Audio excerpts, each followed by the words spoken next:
living for the moment, now we're one with the world. I can't lose this feeling I get. My heart's in the right place, and so is my soul, yeah. I won't take no excuses for it. I want it, love it, need it, live it. I feel like something's missing when I do not have it. I feel it in my bones, gotta find my space. These emotions on my face, taking a toll, I gotta pay it forward. I'll give it all that I can. No matter what, I won't let up. It's in my soul, it's in my blood, and I won't take no for an answer. If it don't hurt me, it makes me stronger. Yeah. What I won't let up. It's in my soul, it's in my blood, and I won't take it no more. I won't be there.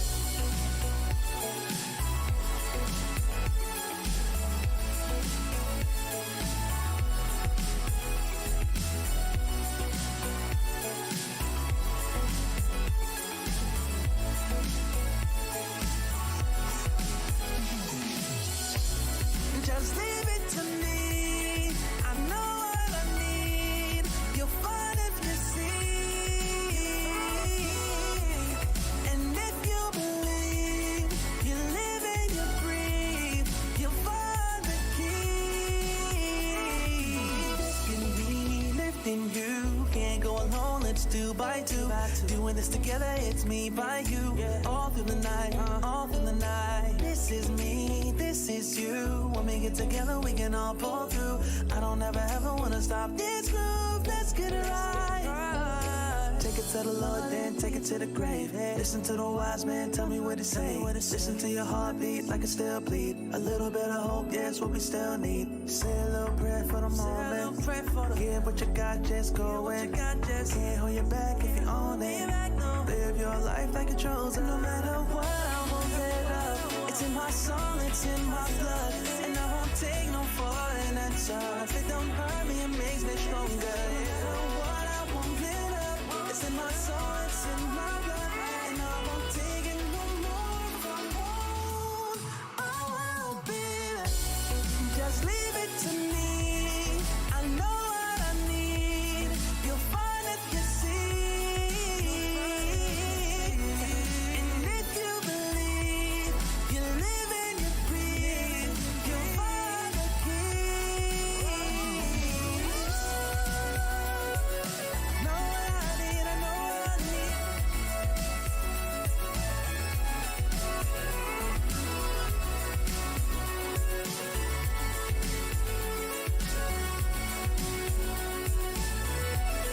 You find the key.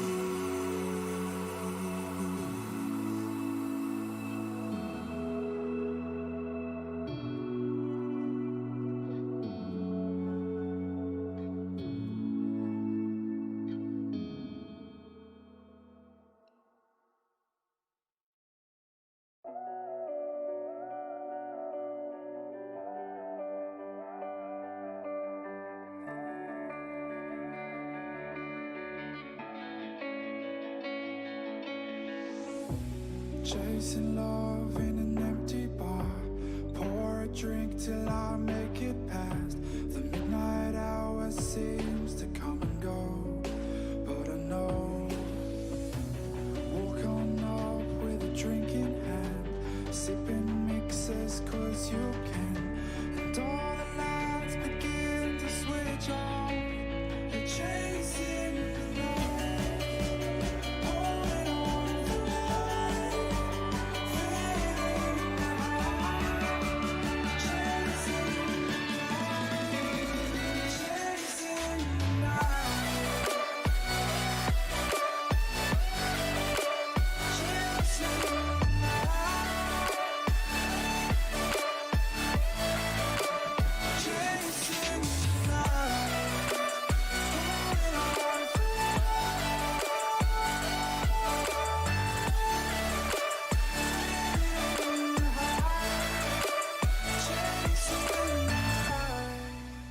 Holding on for life, feeding the high, chasing the night, chasing the night. Hotel rooms and city squares, champagne bottles, drum and snare. The sights and cities seem to fall away when you stay. Locked in love for a night or two, losing sleep just to get off you. Day to day you wanna stay out, you're chasing.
Good evening, ladies and gentlemen, and welcome back to RCI TV for round one of the RCI GT4 Championship here at Monza. My name is Ryan Gill. I will be your broadcaster and lead commentator for tonight, and joining me in the box all the way from South Africa is George Smith. Good evening, Ryan. Absolute pleasure to be with you here tonight, and of course, my first time getting to broadcast some GT4 action, and couldn't have chosen anyone better to be alongside. Thank you very much, George. We will be having Nick Setnick join us at some point later tonight. He's just filtering out some odd little issues we have on the back end with a couple of the splits tonight. We are running 4 splits, the Pros, Silvers, AMs, and Rookies here for GT4. And we've had almost 40 people across every single split, I think it is, apart from the Pro split here tonight, which is bordering on 50 people. So this is going to be absolutely insane tonight. With all these GT4s, and it's going to be absolutely incredible to bring you this action. I think probably the first GT4 championship being run in ACC, or if not one of the first for sure.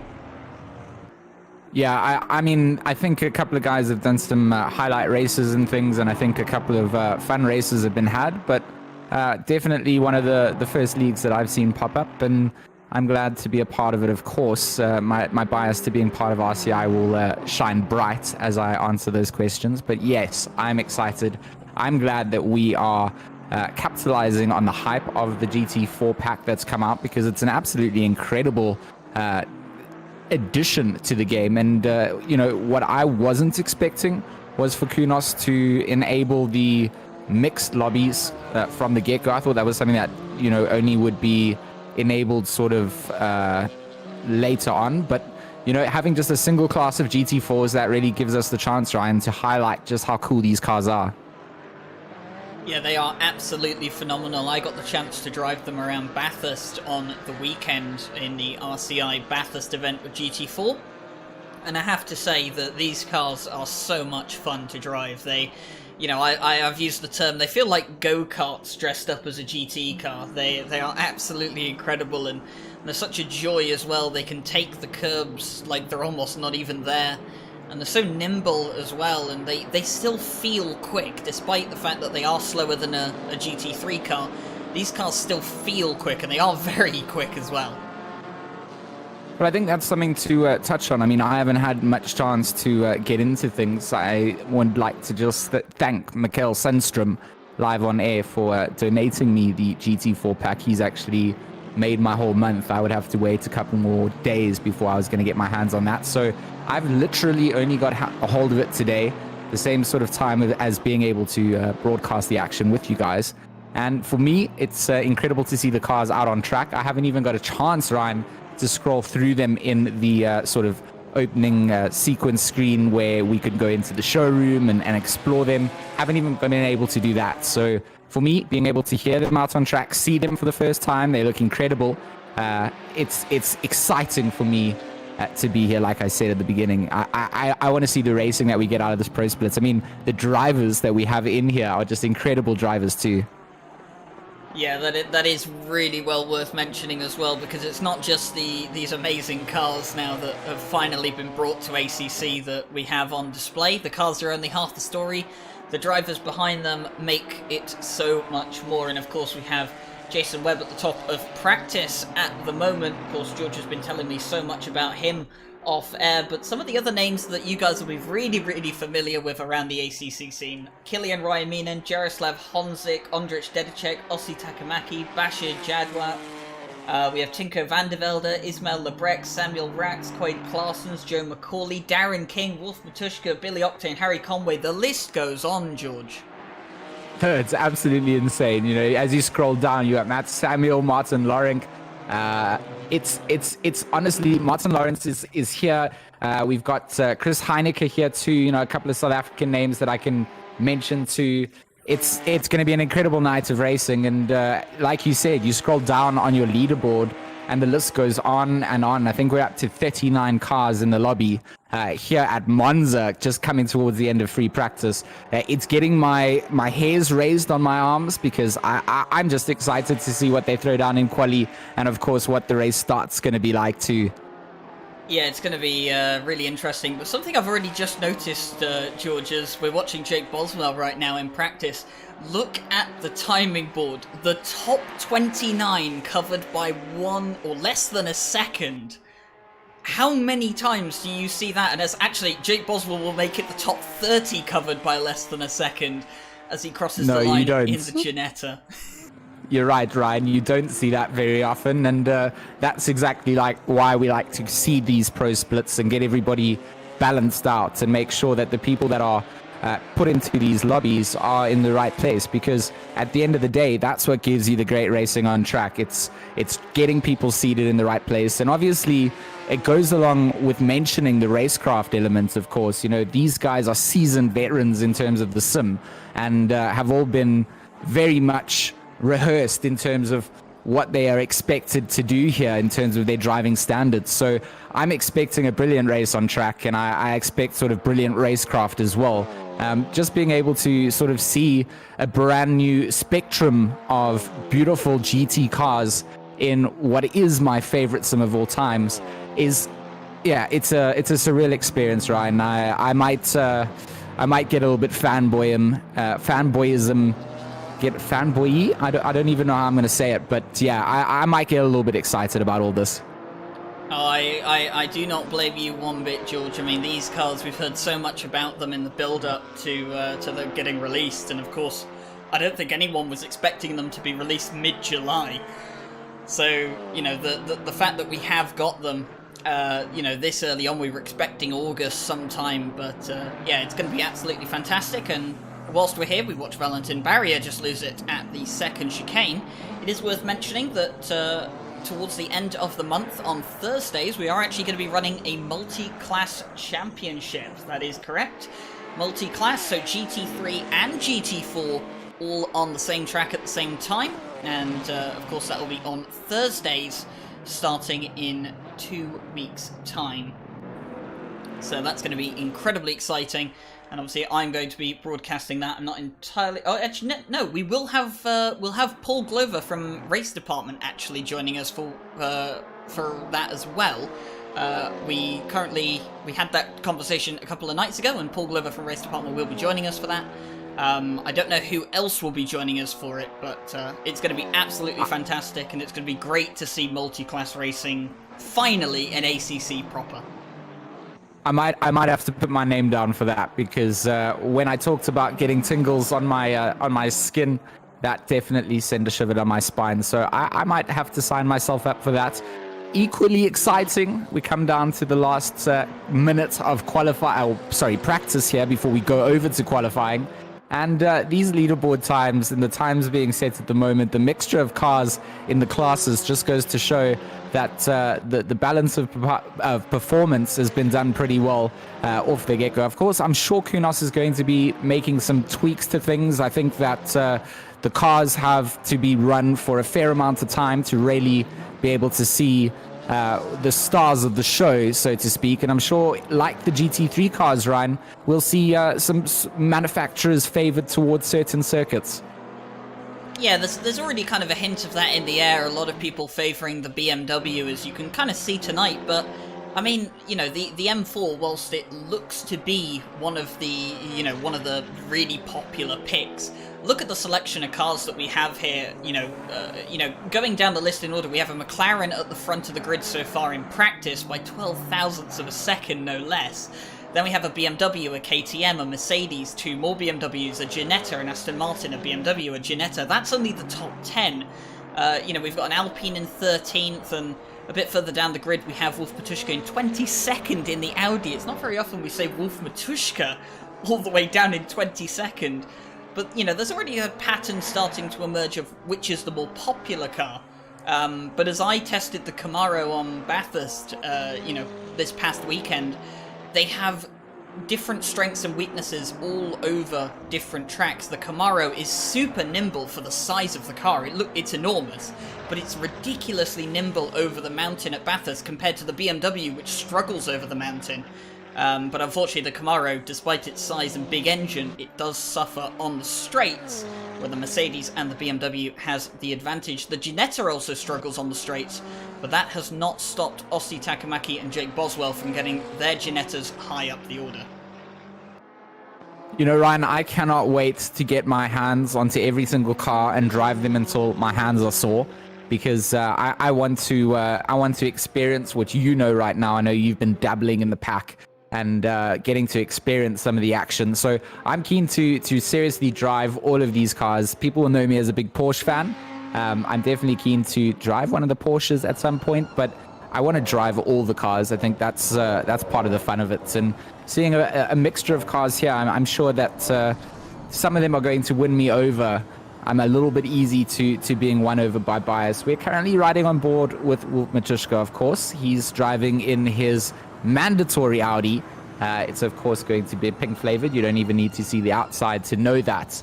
And he's currently sitting in 23rd in his practice side, which is, like Ryan mentioned, isn't where we usually see old Wolf Matuszka, but this lobby is stacked, and it's incredible to see the names and surnames of the drivers that we have participating here as we roll over to our qualifying session here at Monza to kick us off for this GT4 season.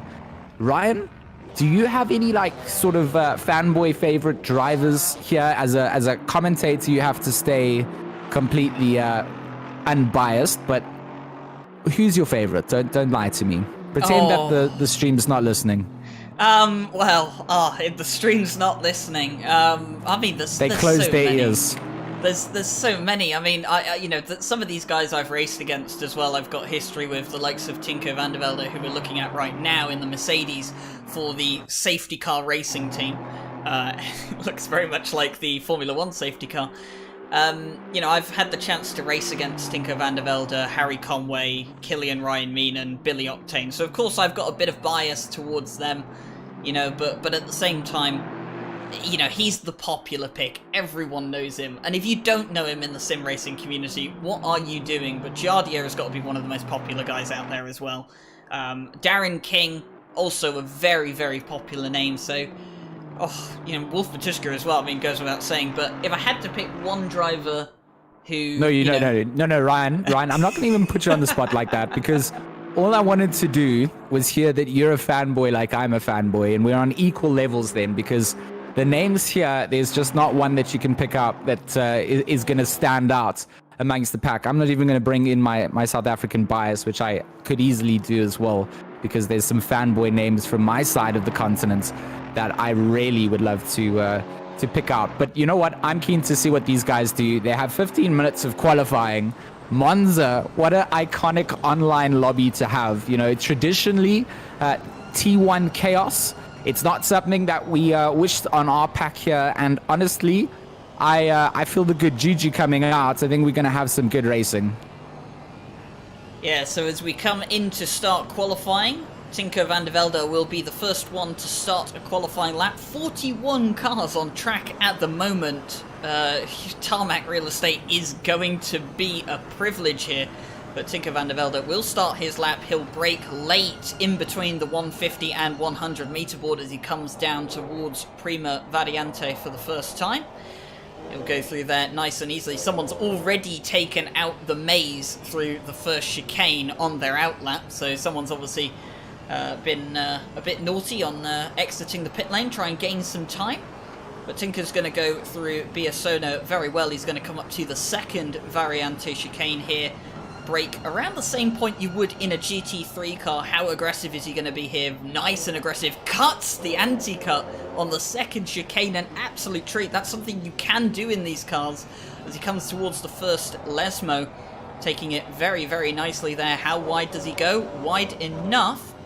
Not invalidating his lap. Keeping it in between the white lines. Takes a lot of curb on the inside through the second Lesmo. And now the run down towards Ascari. Such a long straight this. Even in something like a Formula or prototype car, this does feel like a long straight, even compared to the main straight.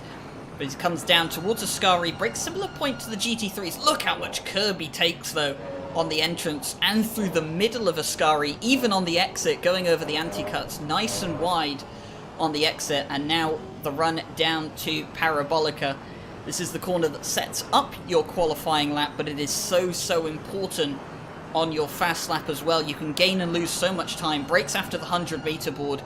Very, very tight to the side of the corner. Will go nice and wide early on the power on the exit. Avoids the anti-cut curb on the outside. He'll come up towards the timing line to set the first lap of the evening for qualifying. It's a 156.760. You know what? The leaderboard is going to probably shuffle up so many times during the process of this qualifying time. I mean, most of these drivers here have probably driven the GT4 cars a lot, but I'm sure that a lot of them still have a lot more to find out of them too.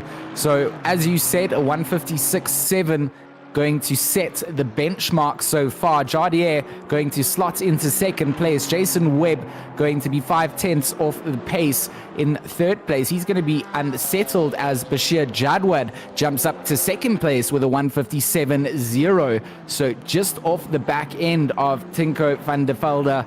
It's an absolutely incredible lobby at the moment. Quade Claessen's getting himself up into sixth place. Jan Matthias in 7th place with a 157.6. Christoph Makowski jumps into 9th with a 157.7. Yeah, doing very, very well in all these lap times, but that first lap from Tinko van der Velde shows you just how quick that first lap was. He is ahead of the field by 2.5 tenths at least coming into the first lap for qualifying, but of course they still have a few more laps to do before the end, and we'll have to see if Tinko van der Velde will hold that position. I do reckon they will go quicker than that. In fact, Tinko van der Velde is already 2 tenths up on his time. 2 tenths up Bashir Jadwad's 2 tenths up, 4 tenths up for Jason Webb, 2 tenths up for Shepston. Barrier up 2 tenths, 4 tenths up for Takamaki. So obviously the second lap out is what's giving them that grip that they needed into the tires. The brakes are getting up to temperature, and they really can start putting in their absolute best. Guys are going to start using some of the slipstream as we watch Jason Webb doing just that coming into the Parabolica. We'll spot that orange flavored Mercedes from a mile away as Jason Webb currently in 7th place. He's going to come over the line. He's 2 tenths up at the moment, and he's going to get himself up to 2nd place. Not enough to take it off Tinko van der Velde, but a 156.9 coming in from Jason Webb. Yeah, important you mentioned about the second lap being quicker than the first. Very important to remember with these GT4 cars, they do not operate under the same tyre regulations that the GT3s do. The GT4s have no tyre warmers, and the tyres are stone cold as you come out of the pit lane, unlike the GT3s where they're kept at an optimum temperature. So that does mean that you have to go out there, warm them up, and it can take a couple of laps to get into the groove with these tyres, and that will be the same for the start of the race. Whereas the GT3s have tyre warmers on the grid, the GT4s don't. So the warm-up lap is way more important for these GT4 cars than it will be for the GT3s. And that'll be very, very significant when the multi-class championship rolls around. It is still Tinko van der Velde at the top, but Bashir Jadwat is now in second place. Two South Africans representing very well tonight, George. Absolutely, Jadwat and Jason Webb coming through in second and third for the moment. That's going to give me a definite proud moment indeed. You know, for me, Ryan, I've always said this, to get our guys over and racing up with the best in sim racing has always been like a dream and a goal of mine. A lot of these guys have done so. I mean, Bashir is an accomplished driver. He won in the ACR leagues. He's been in the international scene before. And, you know, for him to be up there in second place at the moment, he's going to be happy with that. It looks like he's going to jump back to pits and possibly make a couple of changes to his car. We're going to look at Mikowski representing in that Carbon Esports car. The number 11, or sorry, currently the number 11 sitting in 9th place, jumping up the board with that last lap. He's 5/10 off the leader, but I mean, you talked about it before, Ryan. I mean, 1st to 19th at this point is separated by only a second. Yeah, and that's only going to stretch further down the grid as these guys get quicker and quicker. 6 minutes and 20 seconds of qualifying remaining. Harry Conway is the driver we're looking at right now. He sits 9th at the moment on the grid provisionally, but he is up by 0.2 of a second. That could take him as high as 4th. But can he gain any more time? He's coming through Ascari now onto the exit. How wide does he go? Touches a bit of the gravel. That seems to be the optimum line here around Monza. In both the GT3 and GT4, you just want to kind of take a little bit of a brush of the gravel. You don't want to dip your tyre in too much, but just enough so that you maximize the track limits around here. And that is the case with these cars as well, because of how well they can take the curbs. Maximizing track limits is so much more important. But Harry Conway comes out of the final corner. He's 0.3 up on his lap time. He'll come across the line. He'll go 3rd. Absolutely cracking stuff coming out from Conway with only 5 minutes left of quali. So going to jump himself up into that 3rd position spot. Oh, finally we get to see one of the KTM cars out on track. These things absolutely represent prototype cars. They do not look like what you'd expect a GT car to look like, in my opinion. And it's quite cool to see them out on track. I'm not quite sure how well they perform, but of course Samuel Ratz, if anyone, is going to get the drive out of the car, and he will show us what it is capable of doing. Currently sitting in 22nd position. He is up 0.6 on his lap time though. So coming across the line shortly, he's finished going through the Parabolica. He'll go over the line, and where will he come out? He will jump himself up to 7th place with that. There's a 157.168. I tell you what, if this is a taste of things to come with the GT4 races in the future, this is going to be absolutely phenomenal. I said the other day I might actually like the GT4s more than the GT3s. They just feel so much more alive and responsive, and you can get away with mistakes in these cars that you can't get away with in the GT3 cars, and that's why the racing is so much closer. But look at this as well. 1st to 22nd, split by less than a second. And I get the feeling that that is going to be the kind of projection for the season to come. Of course, we're here at Monza, probably one of the more interesting tracks for these cars, straights and chicanes. But it's going to be very interesting when we come to some of the more technical circuits on the calendar as well later in the season, see how all these cars do. I like that you touched on that. Of course, there's a whole variety of circuits for us to explore and see what these cars have available to the drivers, and for us to also get familiar with some of the nuances of what the cars have to offer too. I'm quite keen to see how they function in terms of how they can follow one another. And you mean a couple of the YouTube videos that I've binge watched have mentioned just how they can follow much closer without that dirty air.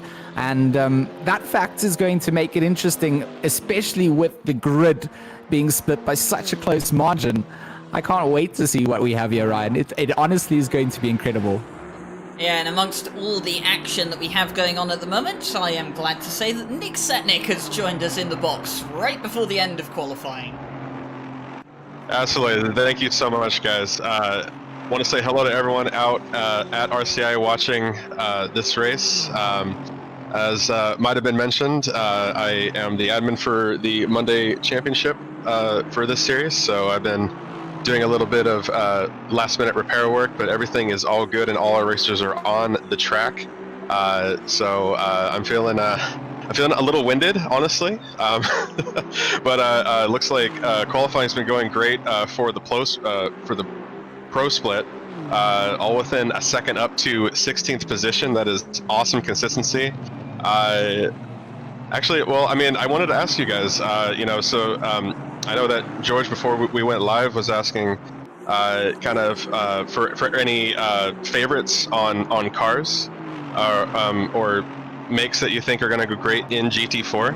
I had the honor of commentating over the Bathurst race we had over the weekend, and I have to say that I was hoping that there'd be a little more oomph out of the Chevy, as the one of the token Americans on our broadcasting team. The Chevy had a pretty solid performance, had a couple in the bottom of the top 10, but it seemed to just be absolutely dominated by the BMW and the Merc.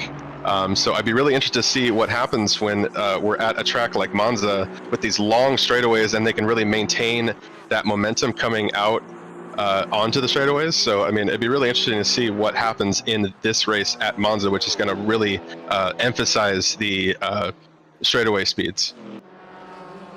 As we come towards the end of qualifying now, some good points made there, Nick. We have just under a minute of qualifying left. Makowski now in the Alpine, half a second up on his time. He comes across the line, and he's actually not going to improve, so that must have been an invalidated lap there from Makowski in the Alpine.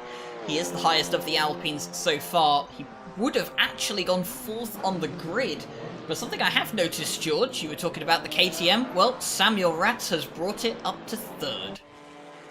Yeah, it's definitely not my favorite looking car at this point, but it's interesting to see a variety on the grid all the time, and it's most certainly the most interesting looking GT car that is in the GT4 pack. You know, personally for me, not my favorite, but you know, I don't see enough Porsches in here for me to really pick a favorite from a Porsche.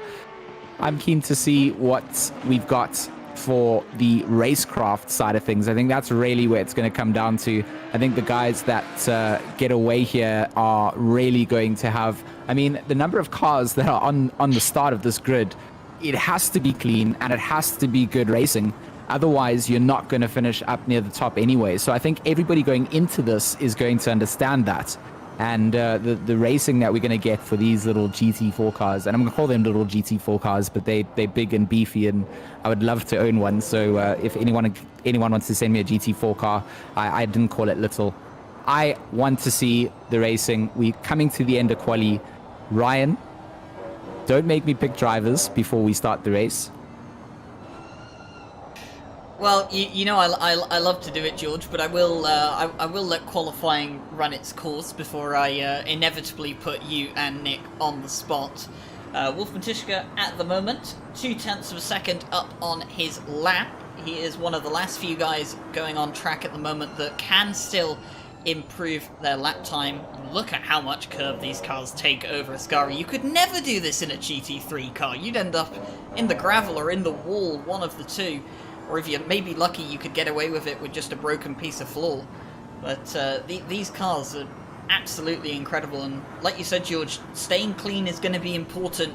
40 cars on the grid tonight, down into turn 1. I'm confident that with the level of quality we have here tonight, that everyone can do it safely and cleanly. And Wolf Matishka will come up towards the line now. He's only up by 0.1 of a second. He will go over the line, but it's still enough to put him fourth. it's tiny little gaps that make all the difference here. Tiny tenths and hundredths and thousandths of a second will really dictate what will happen in this race. And you know, that leaderboard in the starting order there, Van der Velde in first, Jadwad second, Rats third, Matushka fourth, Conway fifth, Webb sixth, Goodlia in seventh, Claassens eighth, Stevenson in ninth, and Killian Ryan Meenan in 10th. I mean, that's an incredible top 10. And then just running down beyond that, you've got more incredible names. So it really is a bit of a starstruck lobby for me. Yeah, and credit goes out to Tinko van der Velde. He was the quickest out of the box from lap 1 in qualifying, and he has carried that pace immensely here around Monza in the Mercedes. In fact, it's a Mercedes front row, and it's a Mercedes third row as well. So going well here, the Mercedes cars. It is good in a straight line, but it will be Tinko van der Velde who takes pole position with Bashir Jadwa alongside him. Sami Ratz third, Wolf Matushka fourth. So KTM and Audi representing fairly well. But like you said, George, outside of the top 10, look at the names. Jaroslav Honzik, Darren King, Martin Lawrence, Ossi Takamaki, Jan Matthias, Ismail Lebrec, Mikhail Sundstrom, Joe McCauley. And that's not even going down to the likes of Ondrej Dedicek and Billy Octane that find themselves in 28th and 31st respectively. Whew. I cannot wait for this race to get started. You know, I'm honestly just absolutely just impressed with how many names are on this list. That's just so awesome for for me to see. It's a Monday night series. This is our GT4 series, and just to see so many names that we recognize here at RCI is just honestly, it's like just a real honor. And as was mentioned, I mean, look how close these times are. As was mentioned, I mean, a tenth or even a hundredth of a second can move you up the grid. And I mean, the people that are down in 20th or below are huge names and are only off by a couple tenths possibly to move up the grid. So that is just showing how consistent this pro class is. And it is interesting to see a bigger mix of cars up in the top 10. See a Rats in the number 100 crossbow is actually a really cool thing to see. I actually didn't see any of those at the Bathurst race. So it'll be interesting to see how they stack up against the Mercedes and BMWs that seem to be dominating the top 10s in GT4 races so far. Yeah, for sure. It's going to be interesting to see how that comes out. And George mentioned it before, but it is that time. We have 4 minutes until the formation lap begins. It is nice and sunny here today at Monza for a midday start time. 28 degrees air temperature, 36 degrees track temperature. Nice and toasty. Warming up those tyres should not be too much of an issue. But George, it's time for me to ask you who you are picking for the win tonight. I already have a pretty good guess of one of the two people you'll be picking tonight, but can you prove me wrong?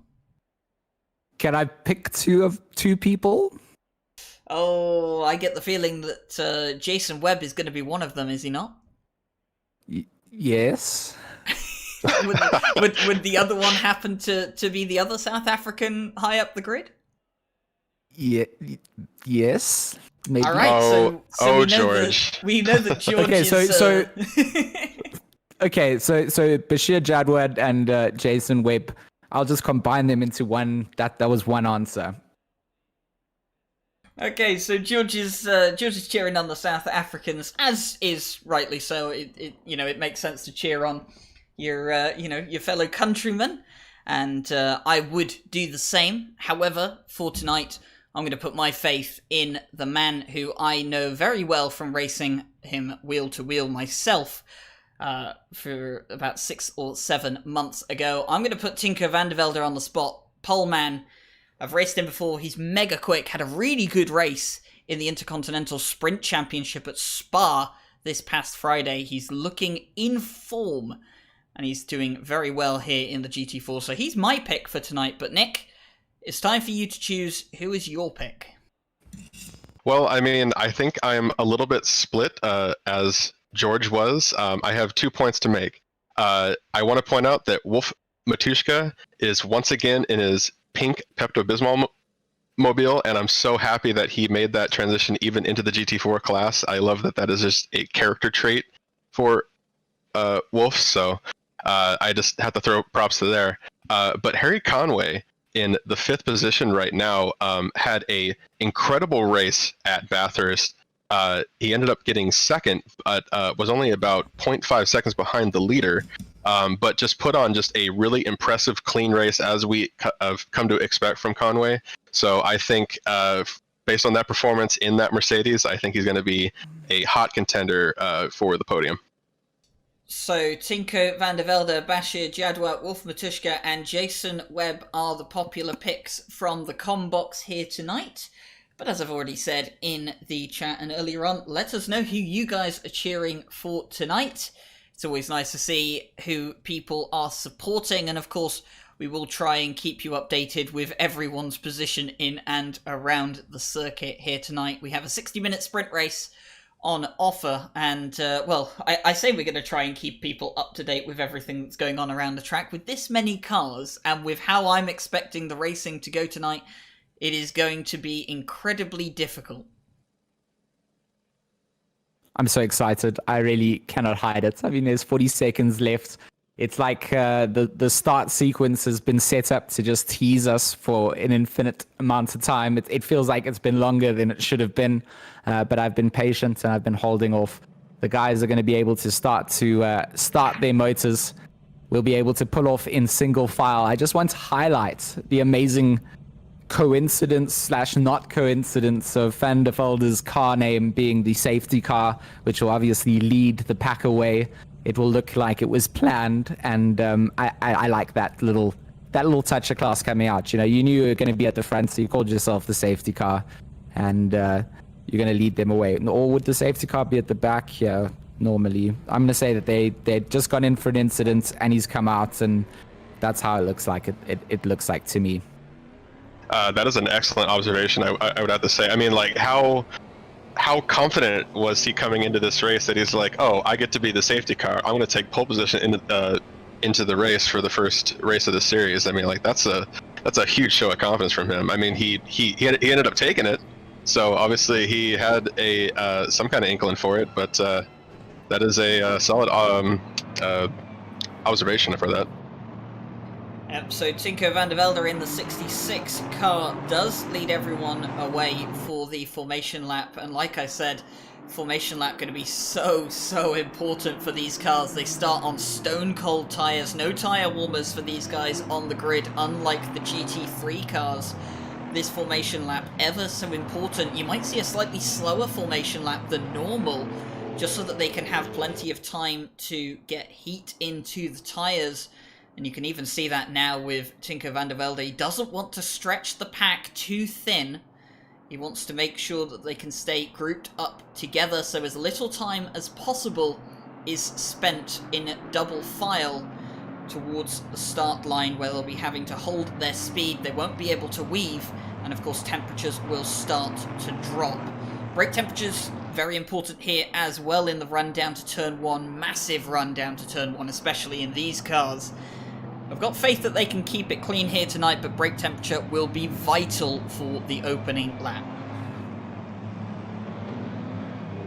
I cannot express enough how excited I am to jump into these cars myself, just seeing them on track. I mean, it's going to be the next tease for an hour before I'm allowed to even go and experience them. So getting to see some of this racing as a little treat beforehand is going to be, I don't think it's going to be too much of a tease. I think it's actually just going to be exciting, because this is what I enjoy, and this is what I enjoy watching. Guys that are meant to do this and be professional at it, all stacked up in the right place and getting to show what they're made of on track. I mean, just being able to see an infinite stream of cars from every camera angle. I mean, we're just looking at Macaulay in 20th place in his Ginetta, and you just see cars and cars, the BMW wanting to take up some of the camera screen time there, weaving over into the camera angle. But what an incredible sight it is to see. I love it. Absolutely, it's very exciting to watch. I will say that from the racers chat, the biggest worry they had was actually if the tires would last the full 60 minutes. And I mean, as was said, I mean, this is a pretty toasty track temp for Monza. So I mean, going the whole 1 hour without a tire change, if you want to get a tire change, it is time costly. But again, these racers might not know how fast these GT4 cars will rip through those tires, especially with a hot track like this. So, that's going to kind of play into their strategy. They have one mandatory stop for this series, but there are no rules for that stop. So that's going to be a huge thing as we're actually going double file up to the starting line. Green, green, green is inevitable and very coming very soon. George is probably just shaking in his chair. I think I can hear the quakes coming from him now, as I am excited too to get this race onward.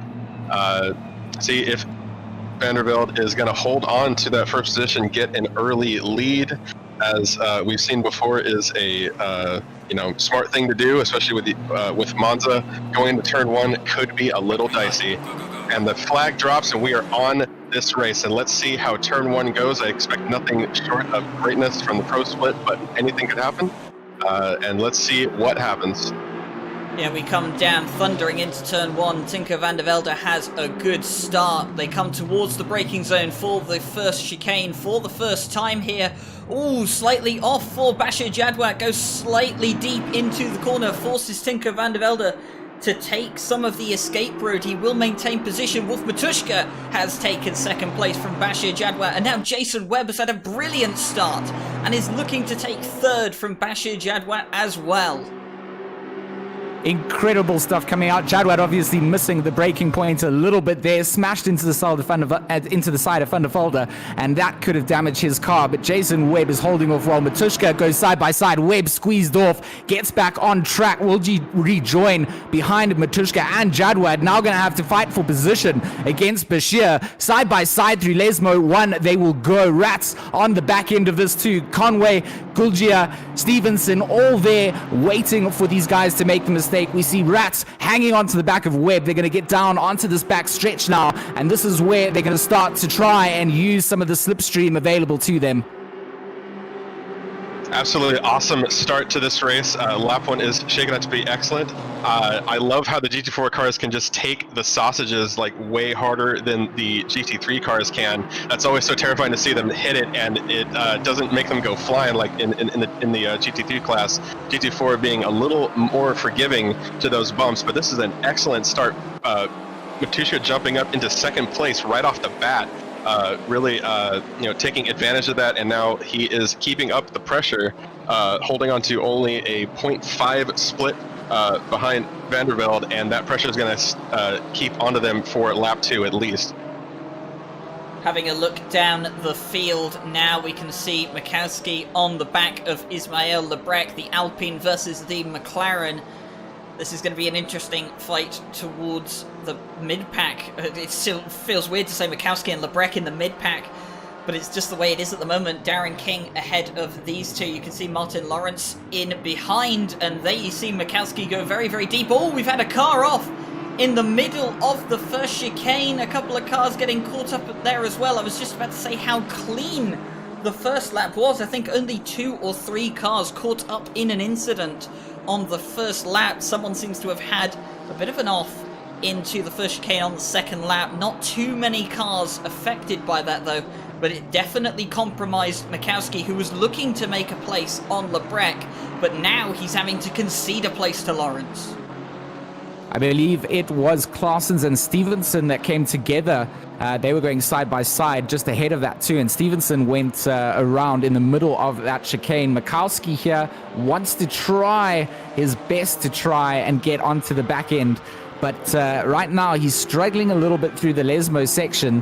He needs to try and just get a little bit closer before he can get a nose ahead. Darren King in his BMW going to be chasing down the back of Jardier here in that Aston Martin. And of course, they've got the BMW of Quade Claessens just ahead of them too. So this is the battle for 10th and 9th place. Darren King in 10th, 9th for Jardier, 8th for Quade Claessens. And coming down through Ascari onto the straight before the Parabolica, we see the KTM pulling out to the side. That'll be Webb and Samuel Ratz, I believe. Ratz trying to have a look on the inside.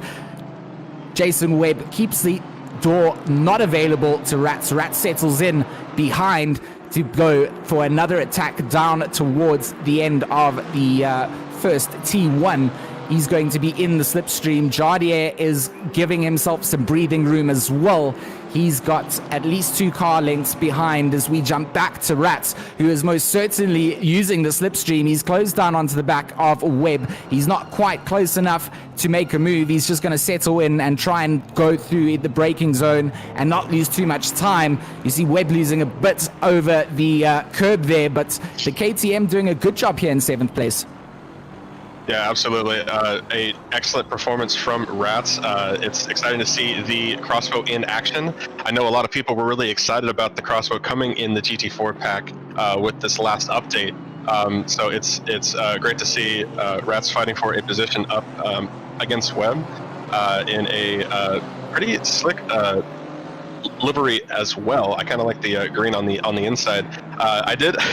There was somebody in YouTube chat that said that the crossbow looks like it was made out of cardboard by children, and I think that's a little harsh for sure. But I mean, it was hilarious when I read it. That's a essay. You know, it's, you know, if I look at its design, you know, I can definitely see the fold-away aspect of it. Hopefully ZAS are going to join us for some GT4 action one of these days as well. He should be in one of these lobbies, not just watching it. He should be racing in it. We're looking at Ossie Takamaki. He's gone alongside Killian Ryan Milan. Is it? Or is that... It's Andreas Buchel. Simon. Oh, no, it's Buchel. It's Simon. Buchel.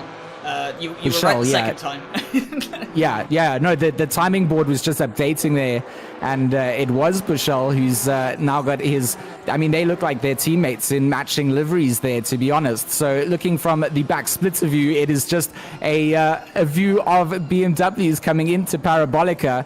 You see one of them stepping out quite wide, possibly getting very wide, losing out to the Porsche there of Tauscher.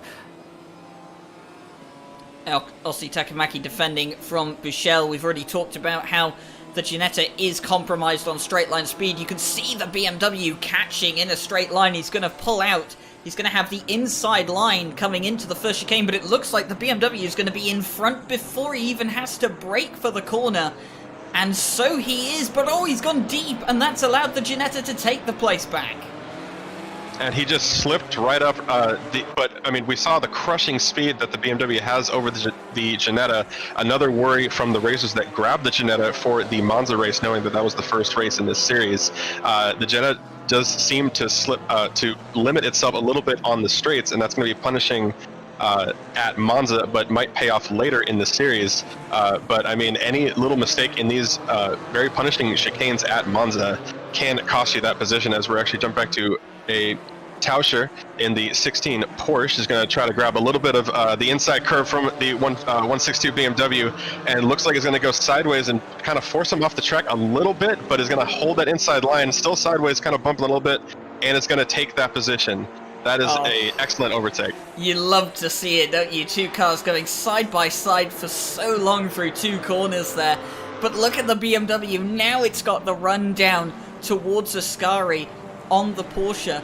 And the Porsche's going to have the inside line where it matters, but the BMW is slightly further ahead, and he's going to take it into Ascari. Incredibly well done.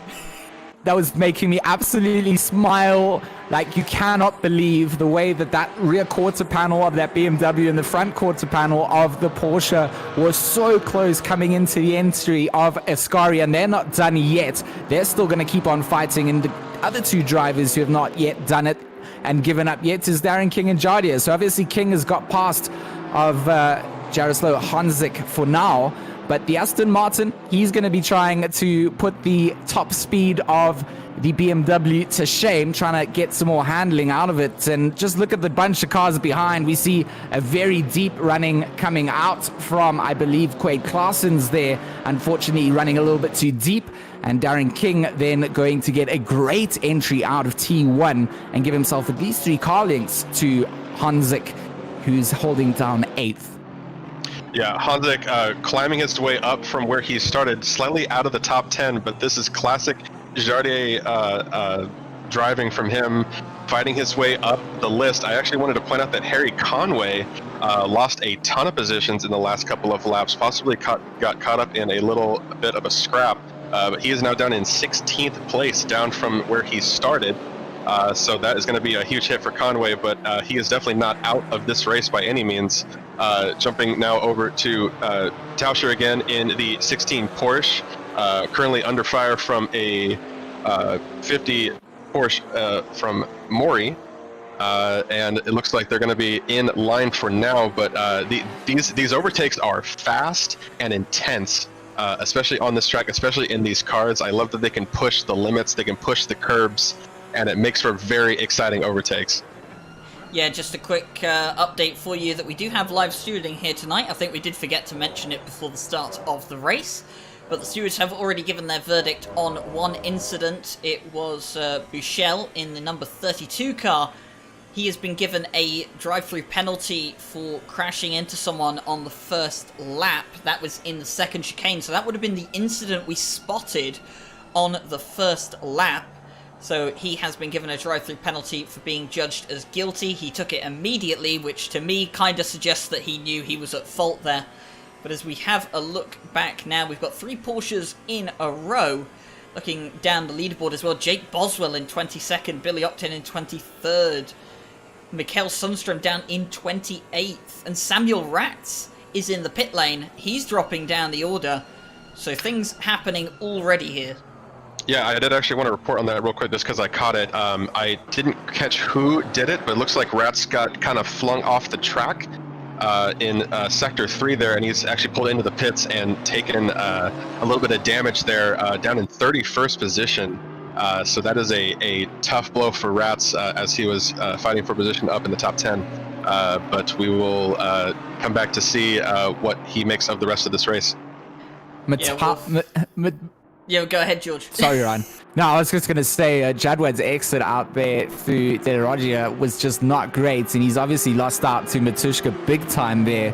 And Guglia behind is also equally looking to take these positions. I mean, this is the battle for second, third, and fourth. The cars that you see on screen at the moment. The pink car from Wolf Matuszka holding down second place. Third place to Bashir Jadwad. And fourth there to Alexander Guglia. And this is just incredibly close racing. Jadwad right in the slipstream here. Going to pull out to the right side of the pink Audi, coming down into Ascari. Jadwad going to be later on the brakes. He is going to hold it down, but the cutback potentially in there for Matuszka. He's not going to be able to get it back, but he is going to give himself a great runaway and exit. So if he just holds on to the back, potentially he can set himself up a little bit later, but it does look like there is some real oomph coming out from the AMG as he pulls. Now we start to see the Audi starting to use some of that slipstream effect coming into play, but it's that power from the BMW coming down. Matuszka has to go defensive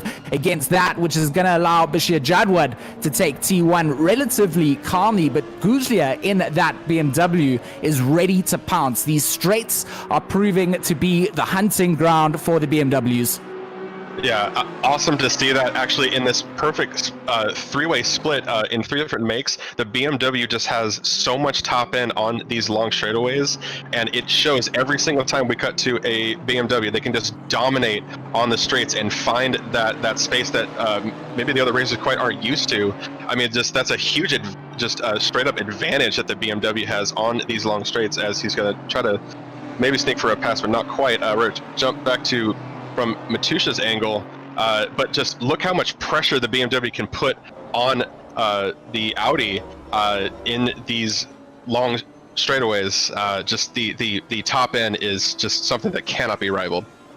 There is battles all over the place right now. There is not that many big gaps between people on track. A few people have started to spread out, but they're all in little bubbles, it has to be said, in their own little battles, and I think this is going to be the shape of things to come as, ooh, Googly getting really, really loose there on the exit of Ascari, but keeps it together. I think in a GT3 car you'd be looking at losing an immense amount of time for a mistake like that, but of course in these cars it's so much more manageable.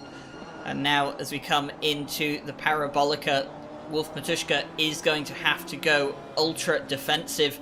He's a second behind Bashir Jadwat. Jadwat starting to pull away, and that will affect the Audi's ability to defend here. He won't have the same slipstream effect he had the previous lap, and here comes the BMW. You can see the gains visually.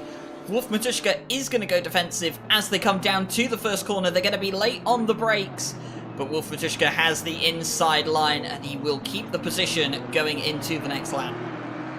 I mean, what incredible car placement coming out there from Wolf Matuszka to hold Guglia back, even though the beastly BMW was seriously just catching him down there. He put his car in the right position, he squeezed himself into the right place and did the exact right maneuver. I mean, Jason Webb here is catching these guys as well. So Jason in fifth is benefiting off Matuszka being able to hold Guglia back, and soon he's going to enter into their little battle that's going down as well. So Jadwad getting himself away from this action. He doesn't want to have to struggle with that himself.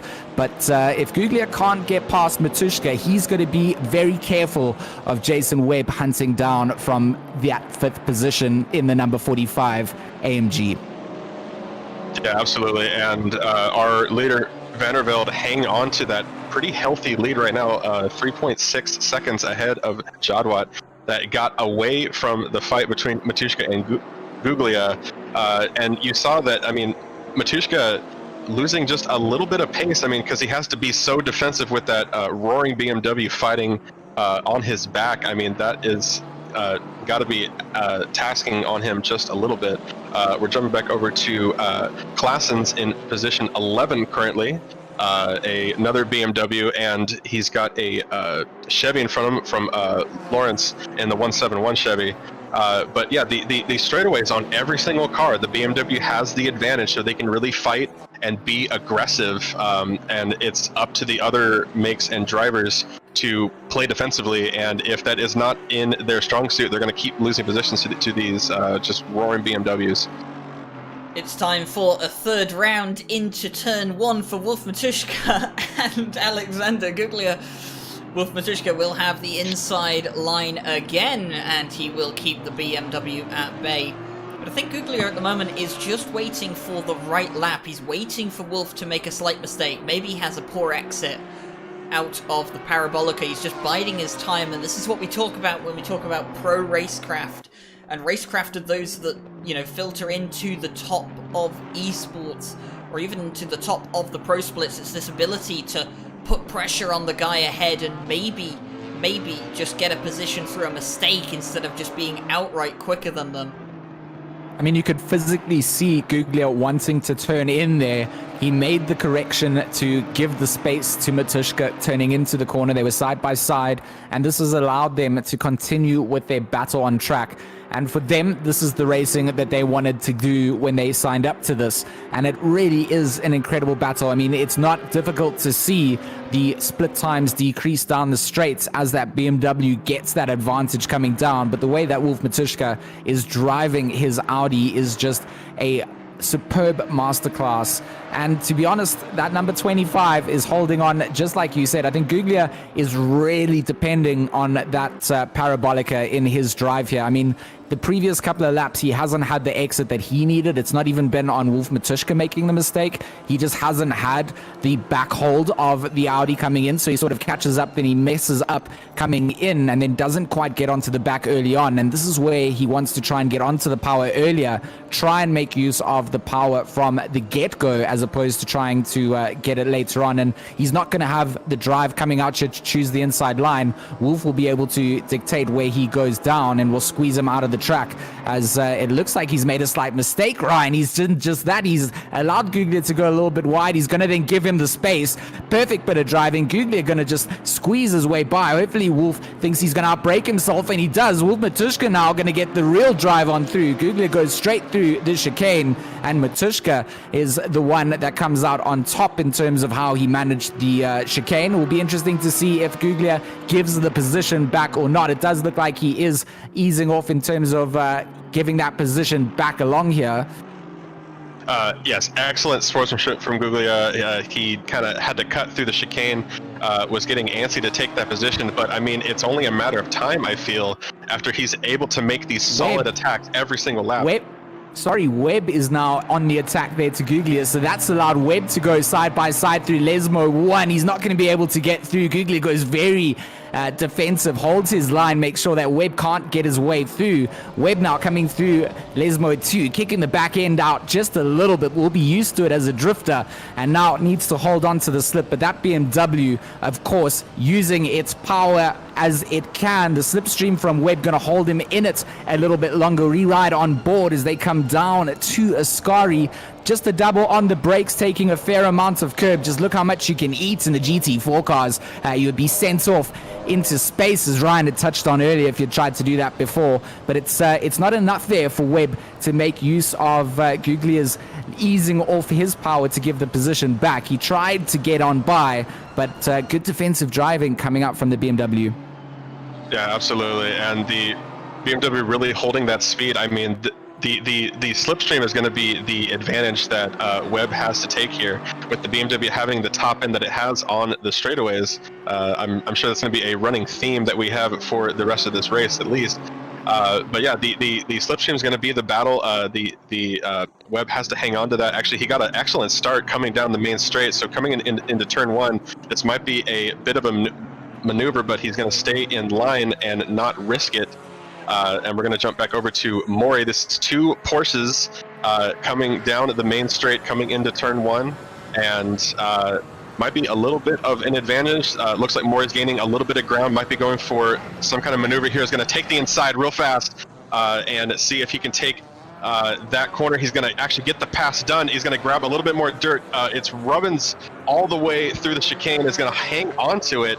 That was a difficult pass to see and watch, but I mean, I don't know, Ryan, what do you think of that one?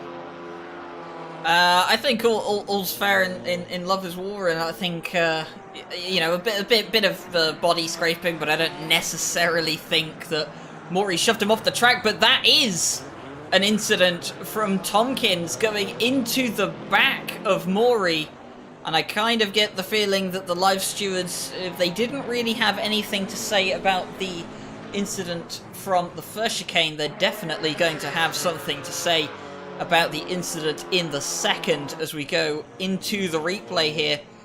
You can see Maury doing incredibly well. I'm not sure if Tompkins just missed his braking point slightly, or if the slipstream carried him just a bit too quickly into the second chicane, but of course it has ended up with the number 50 Porsche in the gravel, and of course he has now found himself in a rather peculiar and awkward spot in the second chicane.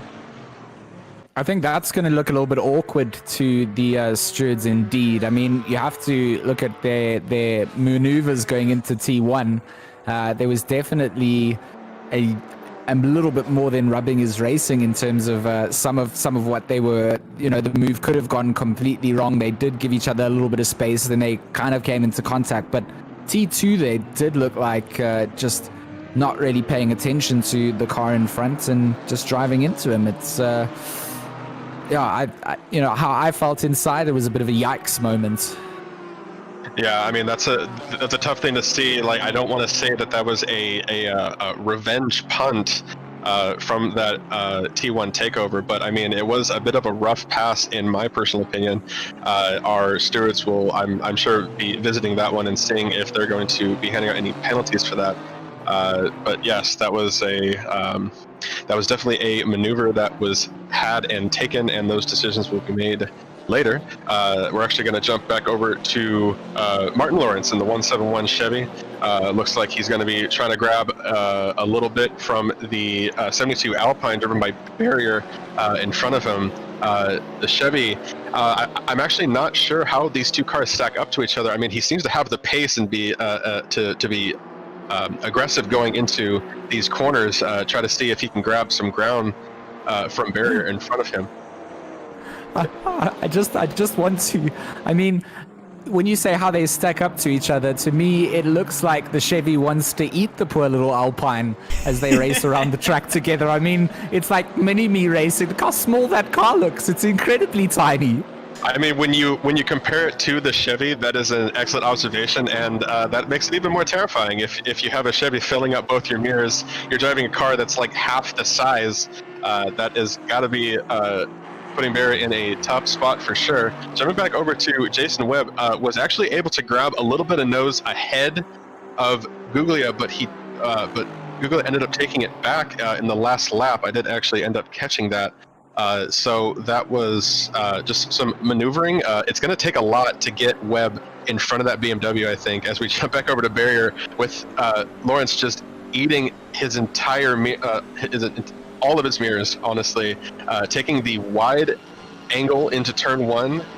Looks like Barry can maybe try to hold it defensively, and yeah, Lawrence going to lose actually a surprising amount of ground with the braking points in there.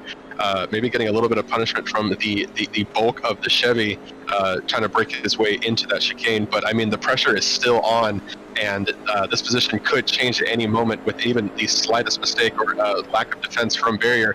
Is going to go for another wide swing. Barrier's going to hold the inside and just try to hold onto it in these tight chicanes on Monza. But that was enough of a mistake. I think Lawrence is going to take the inside corner into the next turn and is going to get his nose ahead and take the position out from under Barrier. Barrier not done yet, it doesn't look like, Ryan.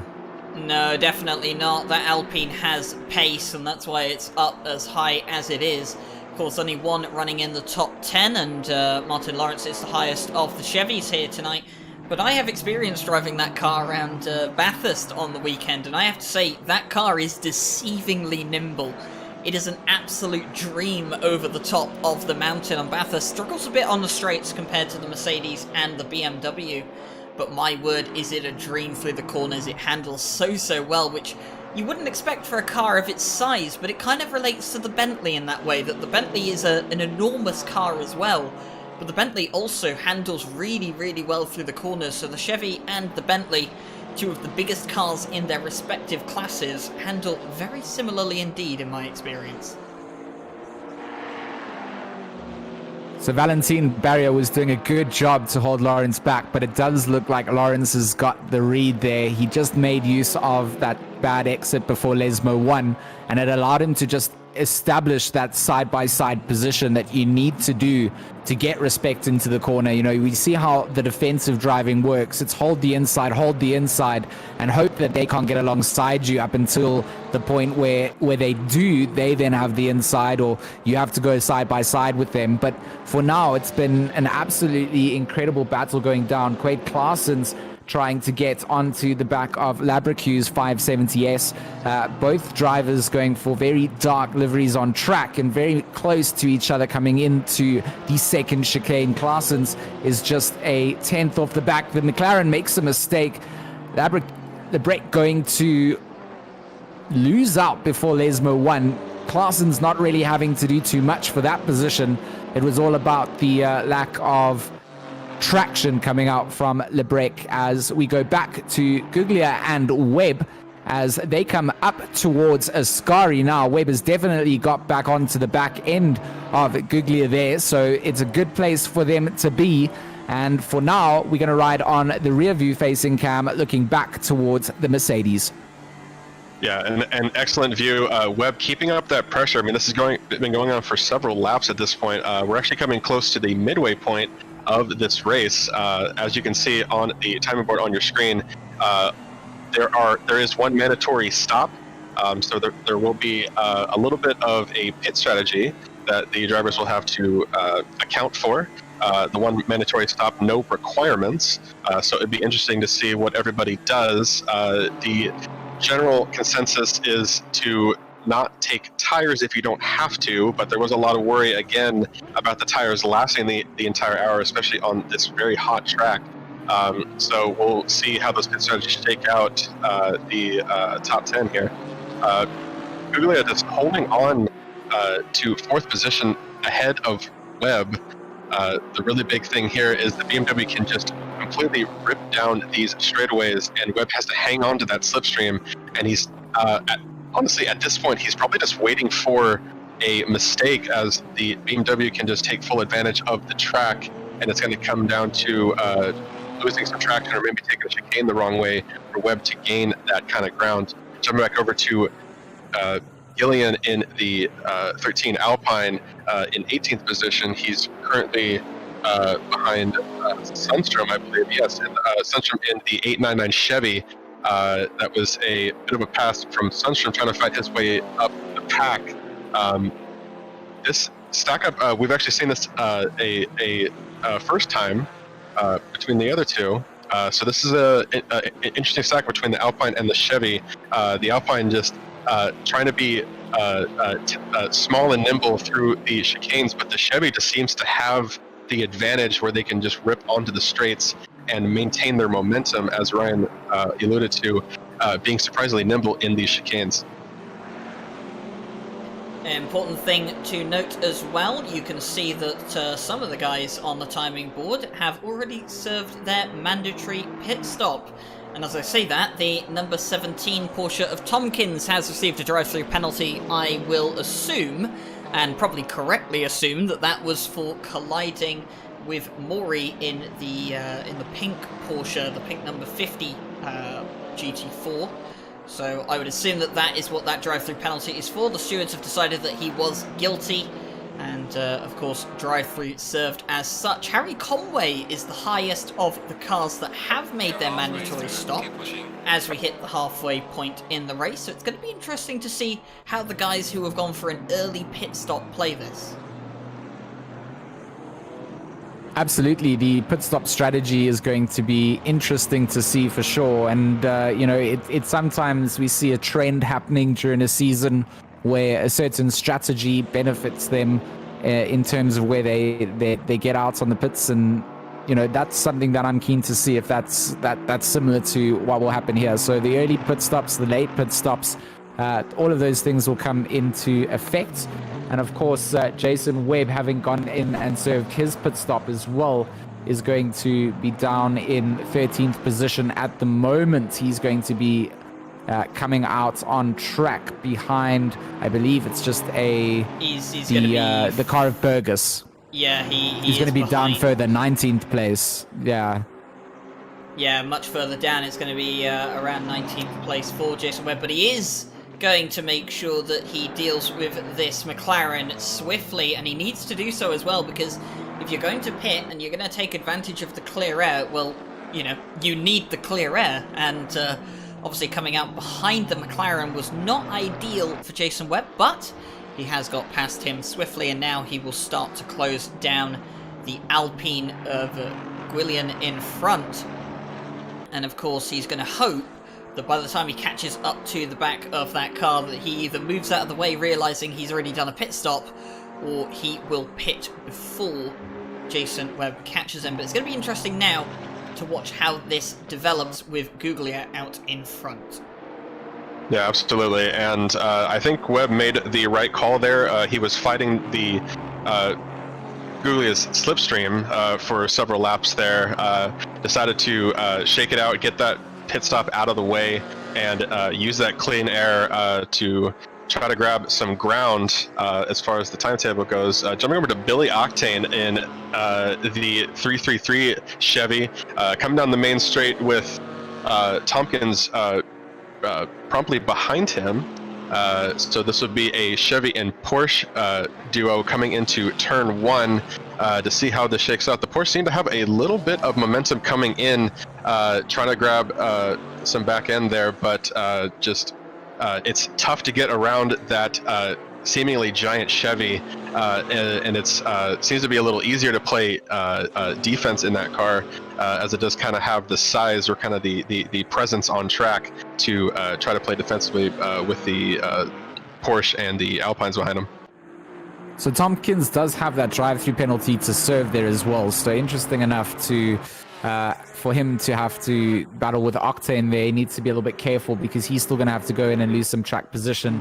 A driver that we haven't been able to mention very much because our safety car seems to have just been out front doing his own thing, and that will be Tinko van der Velde, the number 66 Mercedes, currently leading things away with a 6-second gap to Jadwad in second. So Tinko van der Velde having an absolute hot lap simulator out here with a double of back markers, I'm sure, as he passes through the field.